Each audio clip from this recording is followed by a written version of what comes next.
Saludos, mi nombre es Nairobi Montilla, estudiante de la carrera de Derecho en la modalidad semipresencial en la Universidad Nacional Experimental de los Llanos Occidentales Ezequiel Zamora.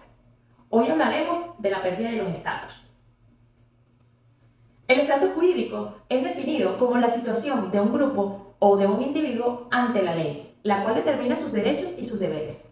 El estatus civitatis de la ciudadanía se perdía por caída en esclavitud, por inmigración y adquisición de otra ciudadanía como consecuencia de ciertas penas.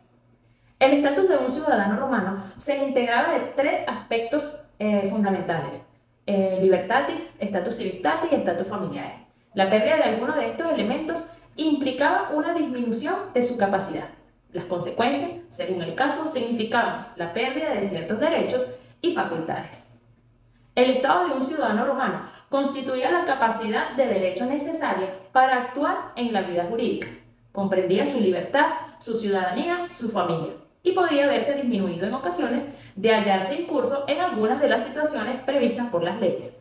De manera tal, según fuera el caso, la entidad o la situación, el ciudadano romano podía sufrir una disminución en su estatus, libertatis, civitatis o familiae, respectivamente. La capitis diminutio podría ser máxima, media o mínima, según fuera el estatus que sufría la disminución. La capitis diminutus máxima suponía la pérdida de los tres estados, de manera que el ciudadano que la sufría era en la práctica un incapaz del derecho, desprovisto de personalidad jurídica y en consecuencia se le privaba de su libertad, debiendo someterse a las autoridades de otra persona, de los derechos emergentes de su calidad de ciudadano, como el ius honorium, el ius suffragio, y de los derechos emergentes de las relaciones de familia, como la tutela, la curatela, la sucesión, el ius connubii. El patrimonio se transfería íntegramente a su amo, puesto que también se le privaba del ius comerci. La capitis diminutio máxima afectaba a quienes fueran tomados como prisioneros de guerra por el enemigo. La capitis diminutio media importaba la pérdida de los derechos emergentes de la calidad de ciudadanos y de aquellos provenientes de las relaciones de familia, conservando la capitis minutius la libertad. Sufrían esta disminución en su capacidad los ciudadanos que eran condenados a destierro o bien deportados por considerarlos sujetos contrarios a los intereses del pueblo romano.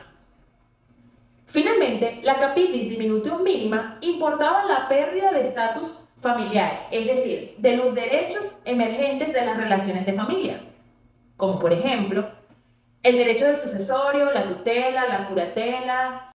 En otro orden de ideas, hablando de muerte, conmoriencia, premoriencia, el artículo 32 del Código Civil señala expresamente que la personalidad civil se extingue por la muerte de la persona.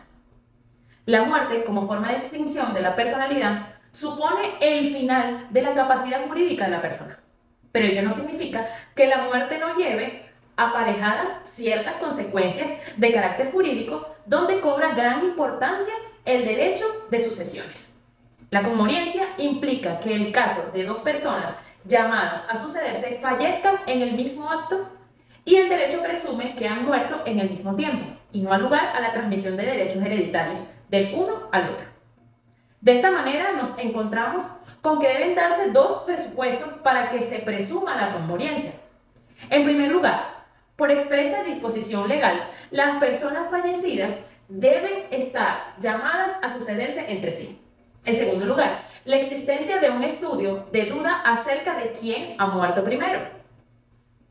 La conmoriencia admite prueba en contrario, es decir, puede probarse que uno de los sujetos ha muerto primero que el otro. Por tanto, en caso de que se pueda saber de manera fehaciente que uno de los sujetos falleció antes que el otro, deberá probarse y estaremos ante un supuesto de premoriencia. Si no puede probarse, la ley determina que han muerto a la vez, es decir, un supuesto de conmoriencia. Siendo este un tema bastante extenso, pues ya tendremos una nueva oportunidad de continuar en este orden de ideas exponiendo para el derecho romano. Ha sido un placer. Buenas noches.